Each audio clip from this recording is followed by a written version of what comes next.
Well, hi, everybody. Welcome to this week's edition of our ShawLocal.com Bears Insider podcast. I am Hub Arkush, and I'm joined as I am each week by our ShawLocal.com Bears Insider beat reporter, Sean Hammond, and at Shaw Media, our group sports editor and the guy who makes all this happen. Without him, it wouldn't, because if you trusted me to get this link up or to record this podcast or download it, you'd be dead in the water. Thank God Kyle Nabors is here.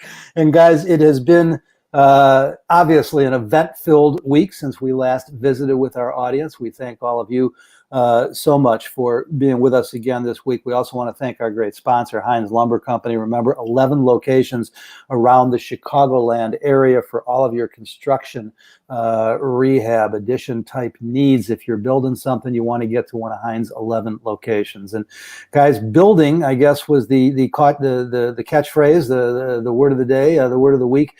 Around the NFL, and particularly at Hallis Hall, where the final cut has come and gone.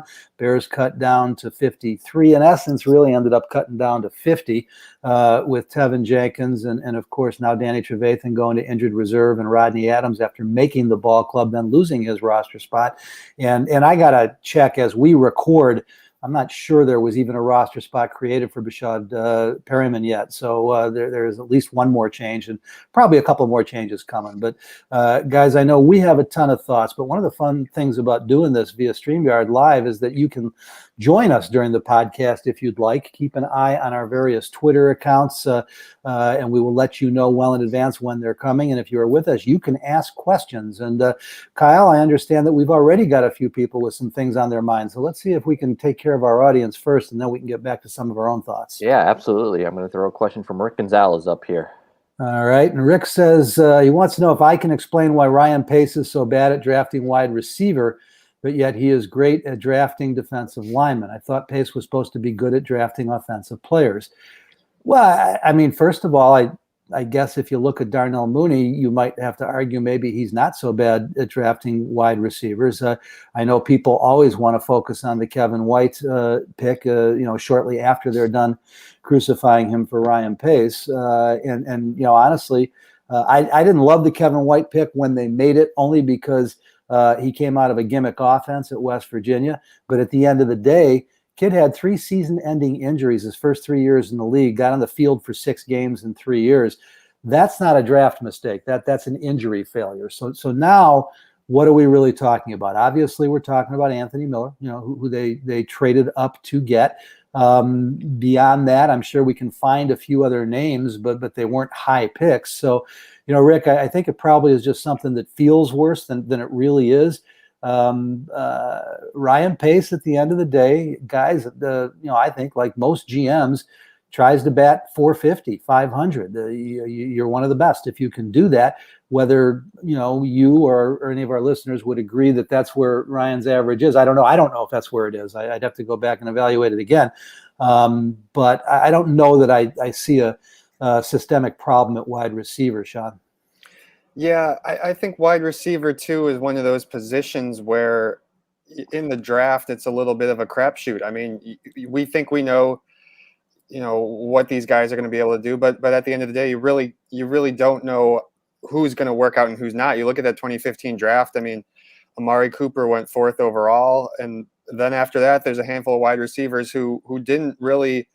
Didn't quite accomplish maybe what people thought they would at this point in their careers. And Rashad Perryman is one of those guys now, from that same draft. He went 26th overall. And just a note to what you were saying, Hub, earlier, the Bears are at 53 right now before the Rashad Perryman signing has gone official. So they are going to have to release somebody to make room for him. Well, Kyle, part of what makes this hard, and by the way, guys, we got to give Kyle his props. I think a lot of us were thinking it, knowing the Bears situation when we saw Perryman on the waiver wire, but Kyle was the first one to call it a good 2 or 3 days before they signed him. And then, by the way, let us all know. But that's okay, because we would all do that. But Kyle, the point I want to get to here is that look at Rashad Perryman. Here's a kid that's already been with 3 teams, and yet the Bears are still signing him. And he's a former first-round pick. So it gets back to the idea that not only is this not an exact science, but some of these kids just take longer or take a few tries. It's well, let's start with Rashad Perryman here. I think it's gonna be interesting because I mean, we've seen him. Clearly, he was not worth the first round pick. He wouldn't be on this many teams this quickly if he was. But we've seen him have some big games. The guy does have big play potential. The issue is he can't hold on to the ball. I mean, I can't imagine the amount of times I've watched him have just absolute stone cold drops. But it'll be interesting. But going back to the Rick's question, the Kevin White thing, as Hub said, was a reach. Even overlooking, what happened with the injuries. We knew he had kind of a limited route tree coming out of college. But outside of that, like, I like the Anthony Miller pick. I think Anthony Miller has plenty of on-field experience. He's just immature. I mean, the coaches, publicly called Anthony Miller out for his immaturity on multiple occasions. I don't think that's, maybe you want to knock him that they didn't know that in advance, but that, to me, that's hard to know. And with Daz Newsome, I think Daz Newsome is going to be a fine receiver in this league. I think he just was set back by the collarbone issue. They need wide receiver that can contribute right away right now because they don't have enough depth. So they took a chance to be able to get him through their practice squad.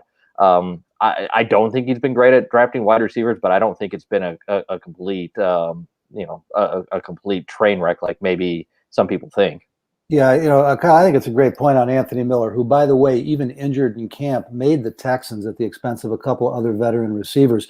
Now, granted, it's the Texans, but still, you don't write these guys off. And Rick, you probably were also thinking about Riley Ridley, a more recent, mid-round pick, a fourth-round pick. I still don't understand what's wrong with Riley Ridley, and I'm going to be surprised if he doesn't get a shot somewhere because, I'm not saying he's going to be a great NFL receiver, but I'm not sure that they've totally missed. It probably is, when you look at the number of mid and late round wide receivers and running backs who end up being stars, not just being good football players, you might be able to argue they're the two toughest positions for these guys to evaluate. So, Rick, thank you for the question. We got anybody else in queue there, Kyle? Yeah, we got a bunch. We're going to just kind of be jumping around position to position here because there are a lot of questions coming in from different position groups. And this might be my favorite screen name that we've had so far on the podcast Hub. Hairless Yoda. There you go. It's a good one. I do like it. And go ahead, guys. I get the jokes. It's really me. But who are available solutions for more depth at cornerback? Well, I think they've already answered that. I don't think they ever intended to part with either Artie Burns or Marquis Christian. And to be clear, Marquis Christian is a safety cornerback hybrid. He really is built more like a cornerback. He's been a safety by profession in college and the pros. I think he may end up the starting nickel. I just have a hard time trusting Duke Shelley. So that was the first place they were going to look. Now, at least at 5.5 cornerbacks, it makes a little bit more sense. I would not write off the possibility that Desmond Trufant won't be back either. I don't think the Bears guys were just being cold-hearted and cruel about this. We now, and we have to be careful with this because we've only been told it's a personal issue, but the fact that his dad died at the same time that he left the team, I think makes pretty clear what the personal issue is. And I've been through it. I'm sure a lot of our listeners have been through it. As a matter of fact, I was through it at a younger age than him. And I can tell you, that some people take longer than others, to react and get back in the saddle, so to speak. So don't rule out the possibility, if he stays on the street, that Desmond Trufant is back. And then after that, it's kind of like the wide receiver position, Sean. I mean, there's a bunch of names out there, but my first pass through the waiver wires, I haven't seen anybody that I jump up and down about. And the other thing I want to be clear about here is I like Jalen Johnson a lot. I think this kid showed some star potential in camp this year and played very well as a rookie. Kindle Vildor had an excellent camp. And so I don't think you can ignore that he may be ready to claim that starting cornerback position. Now, as I've already indicated, I'm not real high on Duke Shelley, and I was stunned that out of that whole group, Xavier Crawford was the guy who emerged. Now, I would keep an eye on him because needing to clear a spot for Breland, we'll see. Although I don't know that they're going to carry 7 wideouts either. Some of Webster's really just a return guy, but that's where he falls on the depth chart. So, Sean, I don't know. Maybe I haven't studied it all that closely. Maybe you've looked at it a little more closely, but I'm not sure that the cavalry's coming at that position for the Bears. Yeah, I haven't studied the waiver wire as much either. We're focused here on the Bears every day. It's hard to see the broader picture sometimes, but I think that's a really good point on on Desmond Trufant. I mean, it's an unfortunate situation. That doesn't necessarily mean he couldn't be back here in a couple of weeks. If that all works out, who knows if there's other teams interested in him too. Whether, regardless of the injury troubles he went through the last few years, he has experience and he can do it. And don't forget too that Kindle Vildor was ahead of him on the depth chart here throughout training camp. Since they released their first depth chart, so I think they like what they have there in him on that opposite side. And from what Ryan Pace was saying yesterday too, it sounds like they're fairly confident in him. He doesn't have a ton of starting experience at cornerback in the NFL. He had 2 games last year. So we'll have to wait and see how that plays out. But at this point, I would expect him to be the starter opposite Jalen Johnson. I really like the combination of Jalen Johnson and Kindle Vildor. The question obviously is depth behind them. There's not a lot of depth right now. If they do have an injury, which is a bit of a concern coming into the season, particularly on Johnson's side, it could be rough pretty quickly. But I like that combination. Well, and the other thing, guys, I think I've written about this once or twice. We may have talked about it on the podcast, but I would be willing to bet that the Bears had handshake agreements with Artie Burns and Marquis Christian when they cut him that they were coming back, because the way this works is this procedural move. Every team in the league has already brought back, well, not every team yet, but most have, and everybody will brought back one or two or three of the guys they cut. The reason that they do this is because these are vested veterans who, if they make the final 53 out of camp, their entire year's contract becomes guaranteed. Roughly 1.5, 1.7 million on these cornerbacks that they let go.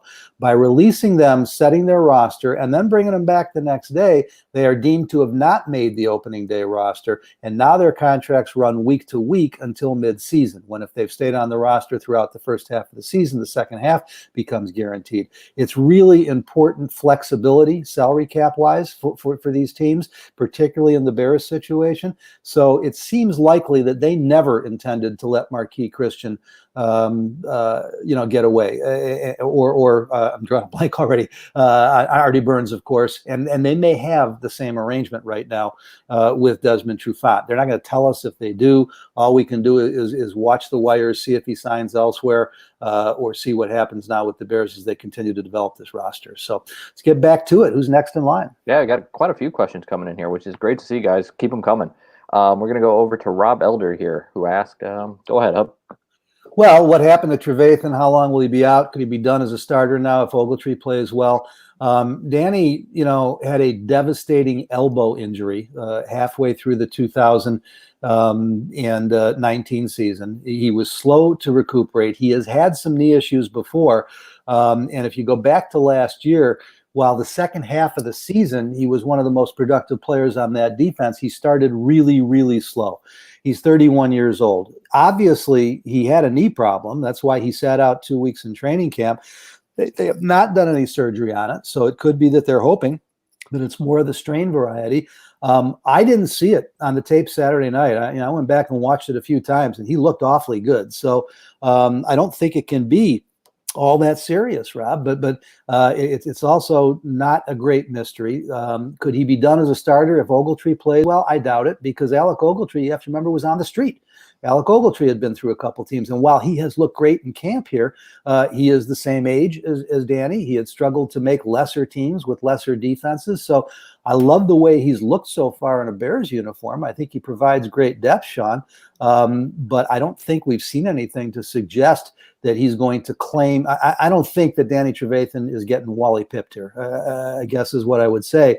What we don't know, though, is, and we've been talking about this all during the offseason with these 30-somethings, how quickly will he recover from this knee issue? How bad is this knee issue? Could it become a chronic thing? That we don't know, and we're not going to find out until we see what happens 3 weeks from now and where they say he's at. Yeah, in a perfect world, Alec Ogletree is a really solid backup inside linebacker, and you brought him in for just this type of situation to give Danny Trevathan to give yourself a little bit more assurance when a guy like Danny Trevathan is unavailable. I don't expect him to as soon as Trevathan can go, he's going to be the starter. Watching that preseason game Saturday, he was only out there for two possessions, but he was one of the best guys out on the field. I thought, he played really well. Obviously that interception was a big play, but he broke up another pass, had a couple of tackles. he looked like he was playing well. So we'll have to kind of wait and see on this knee thing. Like you said, it bothered him during camp, and he missed some time a little bit there. I think I was early to mid-August probably, but then he did come back and played well in recent weeks. And I mean, I expect him to be back. We'll see. He's got to be out for 3 weeks now on IR. Well, and Kyle, the other thing that we have to emphasize here that people tend to either not realize or forget sometimes, particularly with Trevathan, obviously Khalil Mack is the most important guy on that defense. But when it comes to leadership, when it comes to the locker room, when it comes to a veteran that everybody on both sides of the ball look to on the Bears roster, it's Danny Trevathan. He's one of the most important leaders in that locker room, and it's pretty hard to lead from the bench. And so if he's healthy, it would be really hard for Alec Ogletree to keep him off the field. Yeah, if I remember, it was just a couple of years ago his contract was up, and people speculated that Danny Trevathan wouldn't be back based on his age and kind of what kind of seemed like declining production, a little bit of health injuries. The Bears brought him back, and a lot of people were surprised by that. And they brought him back because of his leadership value in that locker room. You should be concerned, though, with a knee issue for a 31-year-old linebacker who started slow last year and coming off an injury. I do think that while you should be concerned, hopefully he bounces back, but I do think that they have created depth with Alec Ogletree and Christian Jones, who they brought back from Detroit. I think they have options if Trevathan can't go. And Kyle, it's a great point, because I'd be just as comfortable, obviously, if it was Christian Jones instead of Alec Ogletree starting. So now I'd be scared as hell if it was Joe Ayabuniwe or Josh Woods. And we'll probably get to this at some point. I'm still trying to understand why they're on the roster at the expense of some other guys who aren't. But nobody's roster is perfect. And by the way, they're two great kids who are big special teams contributors. That's the reason. I'll answer my own question. But the Bears, blared as loudly as they could late last season. They don't trust him on the field, or when Roquan went down, they wouldn't have gone and gotten Manti Te'o off the street and started him the next week. So, but that's why the Bears addressed it. And Ogletree wasn't the plan. Christian Jones was the plan. And then Ogletree comes in at the start of camp, just played so well. And that he's that kind of athlete. He actually, if you want to compare his style to somebody, you're going to compare it to Danny Trevathan. And so, hopefully he will be a good fit. Guys, I guess where I would leave this one before we get to the next question is, most importantly, because I was kind of studying this, and I even looked going back at the tape, is that not only did he look good on the field, when he came off the field, he looked happy. He stayed on the bench in uniform the whole day, was working with other players, at no point went to see a trainer. So I think it's reasonable to assume this is what they're telling us it is. It's one of these situations where he might be able to play through it, but it just doesn't feel right. And now with this benefit, because they changed the rule here. Usually, the rule, according to the CBA, is you can designate 2 players a year for return from IR after 6 weeks. Because of COVID, they've given each team unlimited return designations and made it 3 weeks. I think the Bears are just taking advantage of that rule here to try and get 14 good weeks out of them. I just had a flashback thinking of middle linebackers and knee issues. Do you remember? I think it was 2011. It was the year coming off of I want to say the Week 17 loss to Minnesota, where Brian Urlacher hurt his knee, and coming into the camp, all of a sudden he was like in Europe getting a second opinion, and they were lying about it. And I'm sorry, I remember questioning Lovey. It was my first year actually ever covering the Bears. I was like 22 years old and asking him about it, if they would hold Brian Urlacher out the first week, because they were playing the terrible Colts in week 1, and they had Green Bay on a Thursday night in week 2. And I asked Lovey that question during camp, and it was about the most angry I feel like I've ever had a coach at me for asking that question. I just had that random flashback. Don't think it's that situation, but I'm just laughing over here thinking of it. Well, and I think, Kyle, correct me if I'm wrong, but as I recall, it was a little different than that. Brian had gone to Europe and gotten that blood spinning or something. Yeah, it was something weird. And it turned out the Bears may not have known about it. And so that was part of what, and then the Bears were playing defense the whole time afterwards. But yeah, I remember it specifically. Now, I'm guessing you're not comparing Danny Trevathan to Brian Urlacher, but no, the situations do have some similarity. All right. Well, let's before we got a bunch more questions in here. I do want to throw it out here. If you are not a subscriber to ShotLocal.com, we actually have a Labor Day sale going on right now. You can get 8 weeks for 88 cents. You can get a full year subscription for $39.99. That gets you access to all of our Bears content from Sean and Hub. It gets you access to Friday Night Drive, which is our prep football website that covers over 200 teams. Also gets you access to all of our local news, to all of our publications across Northern Illinois. It's a really good deal. We appreciate everyone that jumped into the chat every week with us. So if you enjoy the content, please do take a chance and join us. It really does help as we try and build our digital subscription base. So with that, jump back into the questions here. Let's see. We're gonna go with Andre this time. Andre wants to know what about I think he means O-line. Yeah, O-line. Yeah. That's probably, Andre, I'll bet that's a spell correct. I hate when that happens. What about O-line help? We need it bad with 3 Ds. That's not a spell correct. That's something that Andre put in for us. Go Bears. Guys, I'm going to kind of defer to your opinions on this because all we have is opinions. I mean, they've overloaded the roster. They had 10 guys at cut down day. They still have 10 because they intend to bring Tevin Jenkins back as quickly as they can. I think that they were probably afraid if they exposed Latavius Simmons to waivers that they could lose him. And he is interesting at right tackle. I think Larry Borum has been an epiphany of sorts in this training camp. I mean, he looks like a kid who could play right now. And then you wait and see, what Peters has left. So, Sean, I'd be surprised if they added at that position unless there's a guy on the street like Peters, but a lot younger. And the perfect example is like a Mitchell Schwartz, who isn't coming here after the way he ripped Nagy's offense a couple of weeks ago. I don't know if you guys saw that or not. If you had a guy that was that accomplished and you had the cap room, you could work it out. I'm sure that they would consider something like that. But to just bring in more young developmental guys, I think what you see is kind of what you get right now. And I think they're really anxious to play well enough until they can develop Jenkins and Borum. I think you got to wade through all the training camp stuff and realize they tried to draft their bookend tackles for the future. This year, they finally prioritized the position, and they may have. We got to see what the impact is from the back surgery and whether or not Jenkins can play. Don't know. We really haven't seen him do anything yet at this level. But Borum, I'm kind of excited about. And then you got all these veterans stacked in front of him. So my guess is you're not going to see much more movement on the O-line, at least in the short term.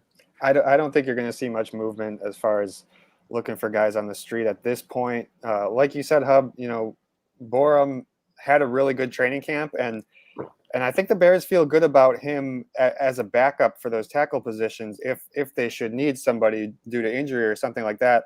They really like Ryan Pace was really excited about the Jason Peters signing, and of course they're going to be excited about guys they bring in. That's always the case, but I think that was their big move, and I don't know that I necessarily see them doing anything unless it were to get really, really bad with injuries here during the regular season. Kyle, every year we have these training camp guys that we get excited about, and occasionally one like Darnell Mooney comes through, but then there's 4 or 5 who aren't on the team 2 or 3 years later. I don't think that's Larry Borum, but the point I would make here, and I've talked about this before, but Ryan Pace talked about it specifically at his press conference that he had on Wednesday. This is a young man who was a very good college football player who had limitations because of his lack of conditioning and weight room training and was kind of a bad body. And in between his last game at Missouri and showing up for Bears rookie minicamp, he had shed 40 pounds. And my understanding is that he shed 50 and then put 10 back on in the weight room. And he just looks like a different guy. And he is still 330. I mean, that's how big and sloppy he was playing. So he's probably 320 right now. But still, it was way too big. He looks to me to be a better athlete than Tevin Jenkins. And as much as they drafted Jenkins with left tackle in mind, I don't think they'd have any issue whatsoever if they had 2, high-level tackles on both sides, and it turned out it was Borum on the left and Jenkins on the right. So they've actually, at least in terms of prospects, and all I'm talking about is prospects here. I'm not saying these guys are the answer. They may be in better shape now than we thought they were, at least the day after the draft, because of the flexibility they probably have now. Because I'll tell you what, when you look at him out there in the practice field, Tevin Jenkins, it's not that he looks like a bad athlete, but he looks kind of duck-footed to me. He's always looked like a right tackle. Big monster mauler, could have all-pro potential there. wondered about the left spot. The Bears say they think he can play it. Now they're saying they think Borom can play it, and Borom looks like a left tackle to me out there. Watch Jason Peters in practice. Watch all the things he does, and then watch the way that Borom moves his feet and bends his knees and bows his neck, and he looks more like a left tackle to me right now.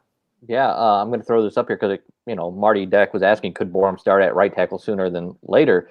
I think he could start at left or right tackle sooner rather than later. I think the Bears are going to play it pretty loosely in the early going. They want to see what Jason Peters at 39 years old has left in the tank. If he struggled, you could see Borom step in there. Jermaine Ifedi, while he played well during that stretch near the end of last season at right tackle, there's certainly a lot of question marks there. He did not play all that well during the preseason, I didn't think. I just kind of the feel I have right now, I think there's a better chance that they make a move early at right tackle than left tackle. I just expect Peters to play better than Ifedi based on what I saw so far this year. Could be wrong. We'll see what happens when they actually start playing, real games. But I think there's a fairly decent chance we see Larry Borom in the starting lineup early in the season. Kyle, yeah, and listen, I completely agree with you with my concerns about Jermaine Ifedi. Again, I've written about it. Guys, any of the stuff that we talk about here, if you're curious and going in depth, just go to shawlocal.com, get to our Bears coverage. Most of this stuff is archived for some time. And the point for me on Ifedi has always been that he was a bust at right tackle in Seattle. He was a bust at both tackle positions. When the Bears signed him as a free agent, they explained to us that he's a guard who the Seahawks had playing out of position. And in fact, he played fairly well at guard for the Bears in his first year last year. And then when they moved him out to tackle out of necessity, they had no choice, he wasn't bad. And so now they've decided he's going to be the right tackle. I cannot forget that he led the NFL in penalties as a right tackle in Seattle and wasn't good enough to be brought back. So he's not a sure thing. But then, in fairness to him, Kyle, I think what you just said is, he didn't look great. We didn't really see him in training camp. We just got to be fair with this. I mean, remember, he was on the PUP list until really the last week with the hip flexor. He comes off and he gets, 3 series in the one exhibition game. So I do agree with you, Kyle, that I have real concerns, but not really based on the preseason. This is also the guy who Juan Castillo, who the Bears want us to believe walks on water among offensive line coaches. That can be a different subject for a different time. I like Juan. I forgot all about that. Yeah, I mean, I don't know that he's the best offensive line coach I've ever seen, but I do like him. But Juan predicted a Pro Bowl appearance for Jermaine Ifedi this year, and so put that in the equation, and now we're going to watch him play and see what happens. And I think that just speaks to the fact that they've invested a lot of time in getting him ready to play right tackle. So I think they're going to ride this out for a little while because they've invested so much effort and time into, going back to last year into getting him ready to play right tackle. All righty, Kyle, who else we got? Yeah, we're going to do one more offensive line question before I go back up. There's a couple questions about Nagy and the quarterback position, but before we get to that, might as well stick with the offensive line here and talk a little bit about Sam Mustipher. Mustipher seemed to struggle in the preseason. Are you guys comfortable with Mustipher? It's a twin, 129 twin. I don't know that I agree that he struggled. He had a few holding penalties, and that is concerning, and it is a bit out of character. But you got to remember, what they were doing, who he was playing with. He did not play with his starting offensive line really again until those 2 or 3 series with Jason Peters and Jermaine Ifedi, and we're not even sure how ready they were at that time. So I understand where you're coming from. And Sean, we did see the penalties, but I also saw him continue to do a lot of the things that they like about him. I don't think when I look at James Daniels and Cody Whitehair, I literally think that they both could have Pro Bowl, all pro type potential. I'm not Juan Castillo. I'm not predicting anything here. I'm just saying I think they have that kind of ceilings. Sam doesn't. I don't think Mustipher is.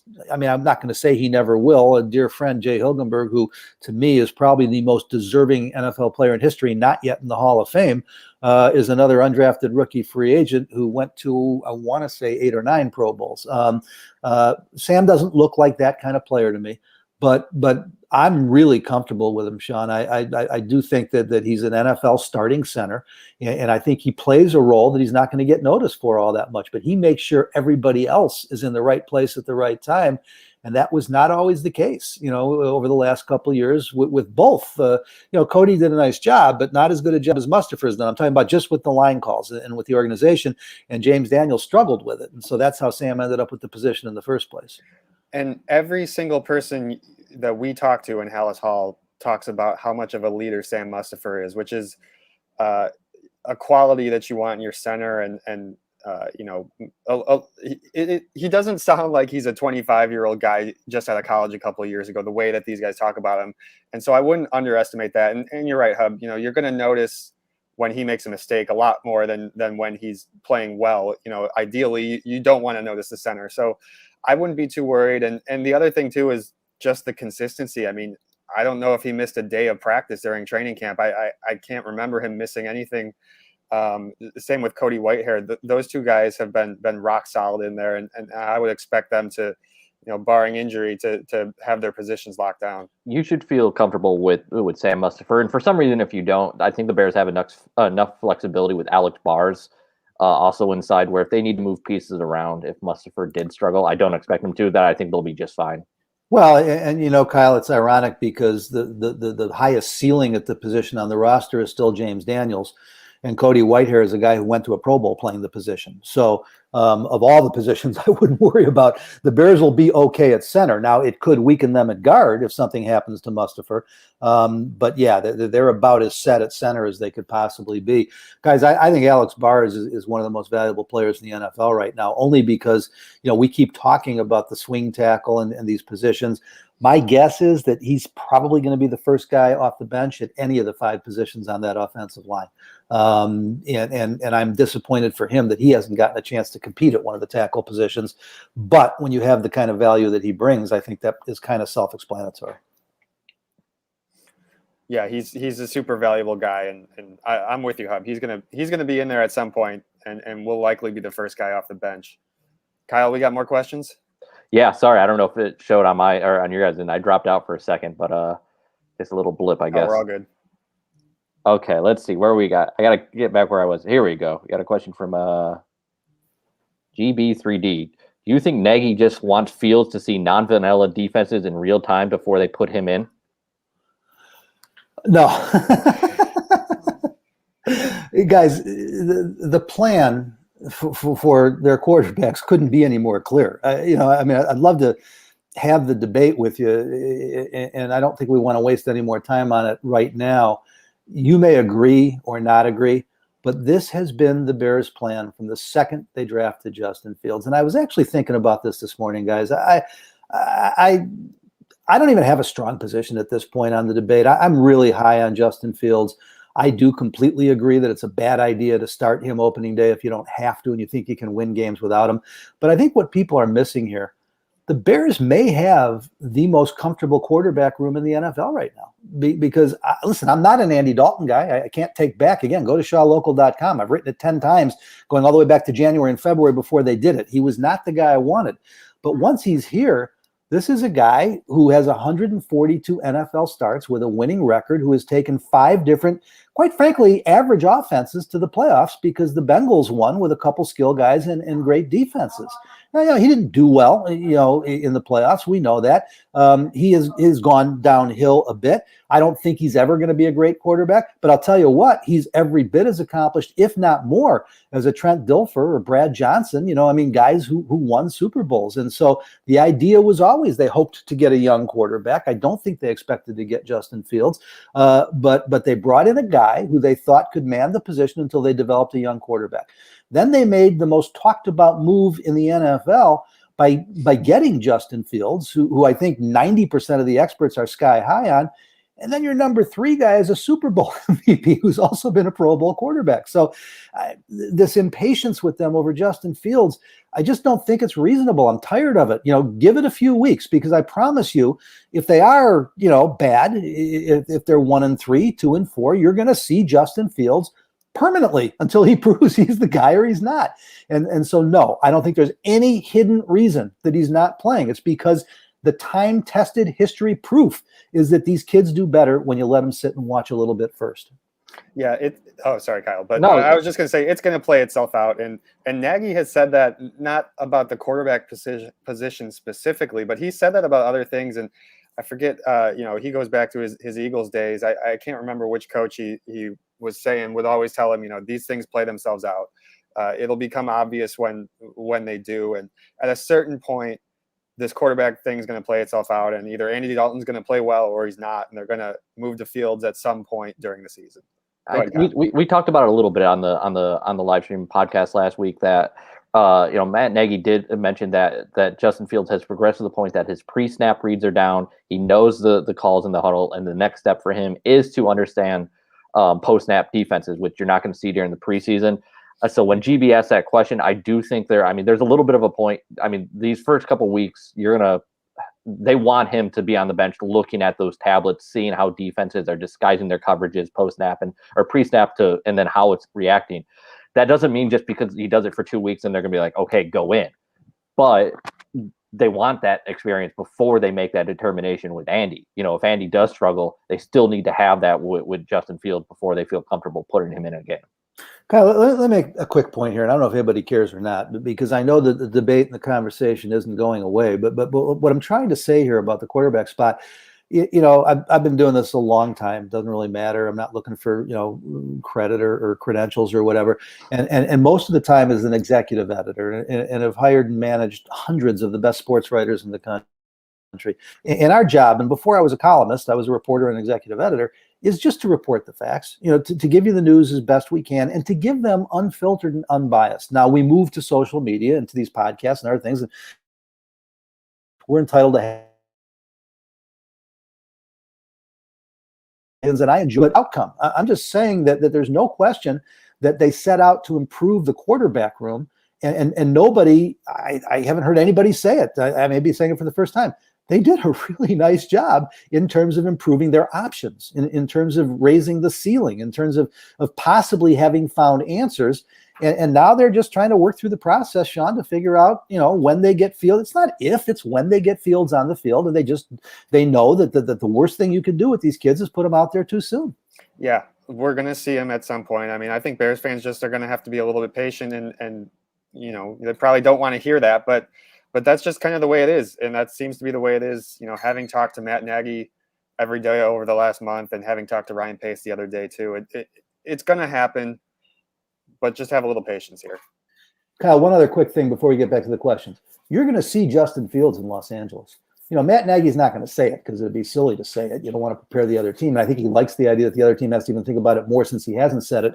There is going to be a Fields package, folks. Every game plan is going to have 4 or 5 plays for Justin Fields in which you put him out there, A, to give him a look at NFL speed, B, to stress the defense, which we keep talking about, one of his greatest abilities, and C, maybe even to make a throw here and there. So, this is a well thought out process, and he will, I will make a bet right now. I don't bet, and I don't know how I can do this unless we do it via Twitter or something. I don't know, but I will bet you that Justin Fields gets at least 1 snap and probably 3, 4, or 5 against the Rams.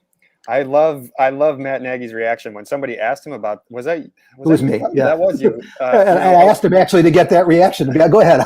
A week or two ago, I don't remember what day it was. You asked him that. He seemed like he wasn't ready for that question because he just said, "I don't know." Like, sure, you don't know. He knows. Yeah, he hemmed and hawed and then smiled and said, "I don't know," which I took as, of course, I just was hoping you wouldn't ask me until after the first game. So, that's where they're at right now.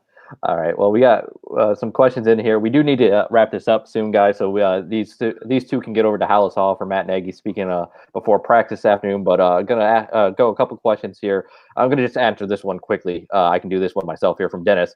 How long do we hang on to Foles?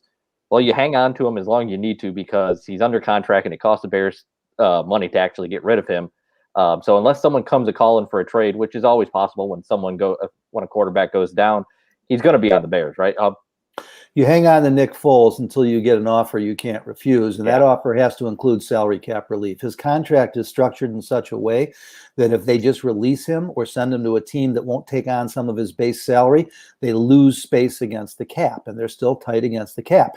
But if a team gets desperate enough and is willing to pick up his base salary, they can then at least stay even or actually pick up $1 million or so against the cap and hopefully get a fourth or fifth round draft choice. Now, I know that's shooting way too high. They gave up a fourth round pick for him and it hasn't worked out, but I think it absolutely made sense to hang on to him until we got closer to the trade deadline, because his value can only go up. His value, the way the NFL works, his value is not going down right now. You know, a couple quarterbacks are going to get dinged the first few weeks.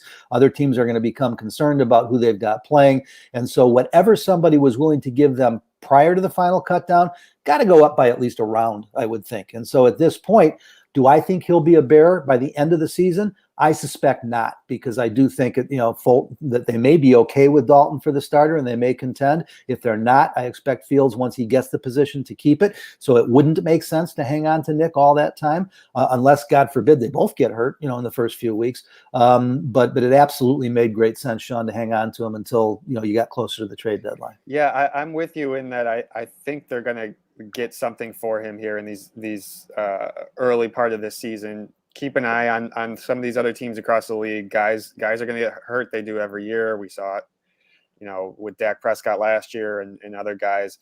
I would expect something's going to shake out. And if you have a guy like Nick, the Bears don't need Nick Foles in that spot realistically. Again, like you said, Hub, barring injuries ahead of him. So any opportunity that they get to get rid of him that they like, they're going to take it. All right, well, let's wrap it up on this question, guys. Here you go, Hub. What is your forecast for Nagy's play calling? Improved, different? It comes from Roscoe, 1972. Roscoe, it's not a sore subject with me. It's a funny subject, because I don't necessarily have a problem with Matt Nagy's play calling. I'm not saying it's good. I'm not saying I approve of it. I just think it's a subject and a conversation that fans and even media get into, when the reality is we don't know what we're talking about and they do. Okay. Calls come in with several different options. They are dependent on how the quarterback reads the field. You hear about checkdowns all the time. You hear about RPOs. The quarterback even has the option to change a running play to a passing play. We don't even know half the time what the play call really is. And B, we, if asked to do it in real time at NFL speed, probably couldn't do it anywhere near as well. And so I don't think the problem has ever been Matt Nagy's play calling.